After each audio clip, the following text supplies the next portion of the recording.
Nakakaloka ang latest intriga kay Catherine Bernardo. Talak ng netizen, nilaglag daw ng It's Showtime si Catherine nitong Sabado. Usap-usapan nga ngayon sa social media na parang sinadya raw ng production team ng Kapamilya Noontime Show na pagtapatin sa segment sa Escort Mo Show Mo ang dalawang contestant na may pangalan na Daniel at Mark. Na-highlight pa ito ng tanungin ni Jong Hilario si Maymay Entrata na isang sa mga hurado kung makikipag-date raw ito. Sino ang pipiliin niya kina Mark at Daniel? Hindi agad nakasagot si Maymay pero after ilang segundo ay mas pinili nito ang contestant na si Mark. Sabay hiyawan ng mga tao sa studio.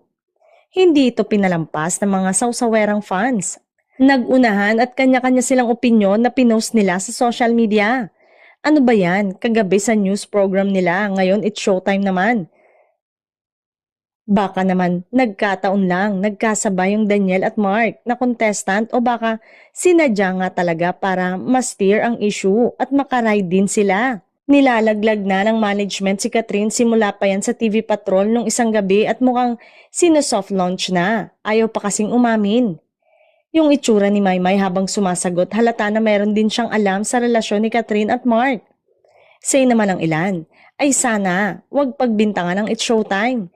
Siyempre, ang bida ng usap-usapan sa online world ay ang hindi mamatay-matay na chika na pakikipagrelasyon di umano ni Catherine kay Mayor Mark Alcala ng Lucena at ang ex-boyfriend ng Asia superstar na si Daniel Padilla.